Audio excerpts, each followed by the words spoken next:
react like that. Like we can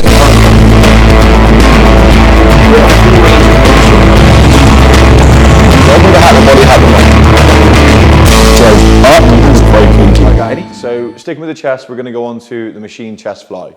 Now, I see a lot of people doing this one wrong for similar reasons as they get that one wrong. Now, again, chest, we want to go from origin to insertions. We want to go from where it meets in our chest to where it meets on our arms. So our muscle and the job of training our muscles and bodybuilding and like using any of these machines to isolate our muscles or just to train a muscle in general to get stronger, to grow it, we want to think about taking it from lengthened to shortened. Now, the shortened position is going to be quite difficult, and we'll get fatigued quite early on in a movement. So as we start to go through our session, these shorter lengthened movements where we can go from fully lengthened to fully contracted, that fully contracted position will actually be quite a nightmare as we get towards the end of our session. That's why you'll see on machines like this or press ups, for example, you can go from this whole, you can do your whole set, and then as you start to fail, you can get to 3/4 of the way through. Now, you can milk out that last little bit if you want to, but to me, that needs to be taken into consideration as something that we'd use as a bit of an intensifier. So we don't necessarily need to do partials, need to do these little quarter reps just to build up some pump or some extra stuff on every single set. Maybe leaving that to the last set of a movement would be quite good. So say we're doing 3 sets of 10, let's just go with the basic 3 sets of 10 on this machine. When we get to our last set of 10, say we get to our failure point, we do our 10 reps, and then we're gonna just kind of see how many more half-quarter reps we can do. I think that's a great way to drive some extra muscle, extra volume into your muscle. But again, as we start to train our chest, again, we don't wanna be coming over, we wanna be coming up and under almost. We wanna be in the same position. We wanna be arched back, big chest, really kind of ribs out. We wanna try and keep that position. So from here, if I'm in this position here and I'm flying across, that's actually too high for me. I wanna come up a little bit. Part of the reason is, and I'll move this around so I can show you. So as we set ourselves up, now I've brought this bench a lot higher now. So as we set ourselves up, we wanna be able to almost arch, and if you're at a point where you can, and we can't because of where the handles sit on this, if this was to come higher and I could actually get over the top of that bench, sometimes it might feel like I can get a better movement with my shoulder blades. If you've got a small back pad, people think your shoulder blades move around. There's nothing wrong with this. With your back on here, your shoulder blades still move absolutely fine. I've never found it to be a problem, to be honest with you. Never actually found it to be a problem. But again, we want to be in a position where as our hands come across, they want to be almost in line with where our rib cage meets, so where our sternum meets into this position here. So we want to be able to get ourselves in a big chest, shoulders back and down, chest risen. Now, from here, this is probably a little bit too kind of close. So you can adjust these up here to adjust where the handle starts. And you want to be enough as when you come back, so as I keep this big chest position, this is something to think about. As you go through this movement, when we keep this big chest position here, and as we start to fly backwards, there's going to be a point where my shoulders don't move anymore. That to me is here. Okay, that to me is, that's on my chest. As soon as I start to do that, I start to actually kind of pinch down here into my back. I start to have to completely overcompensate and squeeze my shoulder blades together, and I can't actually, I'm probably not as much on my chest as I would be if I was just a little bit closer here. So as you come into these positions, you don't have to overly reach back. You just got to find that point where you kind of get to the end of the movement and come through. Think of it like a squat. As you get to the lower part of a squat, there's a point where you've hit depth, or your mobility and maybe your stability doesn't allow you to go to the kind of depth that you want to. So you'll get to a place where your body goes and you start to come out of position at the bottom of a squat, and that's compensating because you can't hold a good position on the muscles you need to hold it on. Same as this. So if I got to compensate my body to get further back, probably coming away from actually the point of this and coming away from what I want to do. So as you set yourself up again, chest comes raised. What I'm doing when I do this is I'm almost getting my lats engaged. Now that makes no sense to a lot of people. So I just think about rotating my arm like this. So as I'm coming across with my palm. Palm's coming across. I'm not here, pressing over, so I'm not in and over. I'm in and up, yeah? So I'm coming in this position, sweeping across. Chest goes up, arch my lower back. Rib cage flares, so take a big breath in, raise ribs up.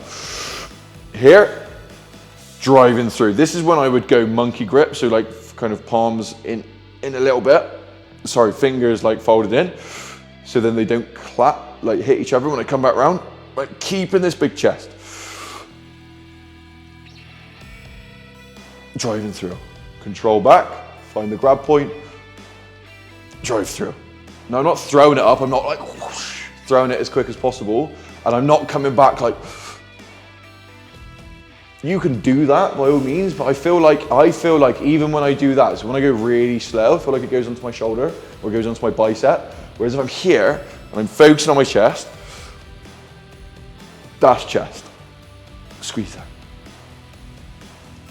That's chest. Looking for that bite point, there it is. That's chest.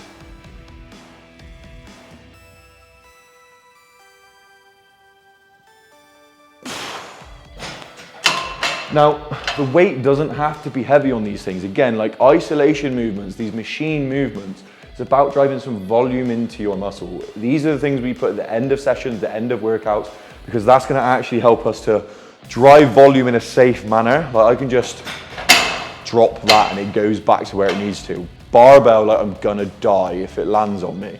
So when we go for a session, we have our compounds first and we have these towards the end. Like maybe you'll even see in a program like bench press into something like this. And that's because we're using a movement where we can overload that shortened position that I spoke about just a minute ago. Like in this, we can overload that shortened position. That's why I really like machines and stuff like that, because we can really get a contraction of our chest. And this is something we can drive a lot of volume into isolation-wise rather than just compound. Compound, our triceps, shoulders are getting involved with this. Like it's a little bit of a different combo. Like our biceps are helping us.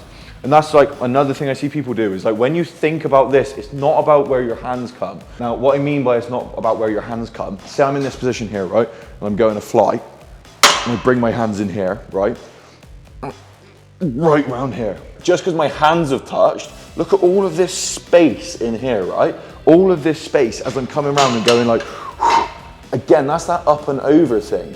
Look at the space between, like from my bicep to my pec. I have nothing on this right now. Whereas as soon as I bring my hand across, bicep comes to chest and I'm in this position here, all of it's on my chest. All of it is on my chest. And I'm not just trying to get my hands as close together as possible. You'll see that as people like get to the end of their set, they're like, we don't want to be there. We want to be here and we want to be sweeping across. Like I'm not really thinking of my hands. I'm really thinking about like this part of my armpit as it comes across. I'm really thinking about as I get into position, that bit of its armpit coming towards my chest. Chest is raised up. Squeeze armpit in, squeeze bicep to chest. Armpit comes in, close it. Nice big chest. And that's part of it. It's like get connected. Start to think about like feel the squeeze of like the center part of your chest as you come across. Like, and start to really come up and under rather than up and over.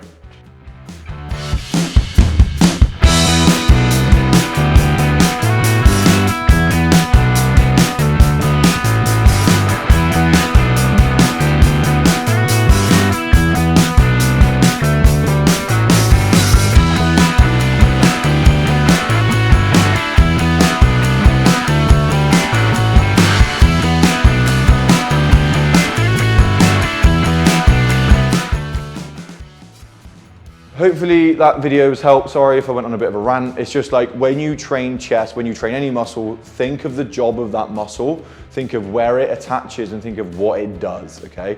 As we go onto these machines, they're like a lot easier and safer than barbells and free weights, but they still need the same amount of care and like thought that goes into them. Like you can't just move weight. You don't actually get anything from moving weight when it comes to building muscle. You actually like just kind of compensate with the muscles that are already stronger. So if you've got imbalances, people who have like massive shoulders, small chests, it's purely because of setup. they're either like collapsed in like this, so like as they come round, they're like up and over, shoulders come off the pad, and in this position here. Like, this is not chest at all. Shoulders forward like that. I'm actually taking my like chest further away than it actually needs to be. As soon as I set in here, and I'm in a good position with my chest raised, rib cage flared, that's all chest, that's on my chest and not using my shoulder. This up and over movement happens because people have picked a weight which is too heavy for them. And that's gonna be like the thing which pushes you into this position here, because like structurally, it's easier. Like if I'm trying to get my hands closer together, I'm just gonna collapse my chest and come around here. That's a lot easier, takes a lot less effort than being here and being on your chest. So that's the thing when it comes to training these muscles, is like the setup matters and the way you do the exercise matters, because otherwise you're just gonna be targeting the wrong muscles. So make sure you're targeting the right muscles by being in good positions to start with. So again, I know, I've been over it. Chest up, fly across. Really think scooping in and out. In here, squeeze that chest. Collect, drive. Collect, drive. Watch me slow down as we get to the end. Collect, drive, squeeze. Collect. It's not about over contracting, it's not about pausing at the end. You can add obviously those things in, but it's just about feeling the muscle moving. And like, I always like a squeeze at the end. I always like a micro pause at the end, because it tells me that you're controlling the weight. And if you can do that, if you can do a little half-second pause at the end, half-second pause here, but still be in this nice rhythm as we move through the movements, then you're probably gonna be on your chest. You're probably gonna be training your chest in the right way. You're gonna be like, targeting your chest as properly as you can be if you're following the right path of movement, right form, and that's going to build the muscle. It's not about driving as much weight through this as possible. We do that on our dumbbells and our barbells. We go through that on compound exercises. When it comes to isolation stuff, when it comes to machines, it's not necessarily about weight, it's about trying to control the movement and really feel our muscles working. There is a playlist you can look at. So there is a playlist on the YouTube which like you have an exercise library and exercise tutorials. The library is just like short little 15-second clips if you want to like send them to people like with some little pointers. These ones are obviously longer form to hopefully give you some more in-depth detail on what you actually should be doing. This one's exercise tutorials. Have a check through there, see if there's anything that helps you out. But thank you for watching. We will see you on the next one.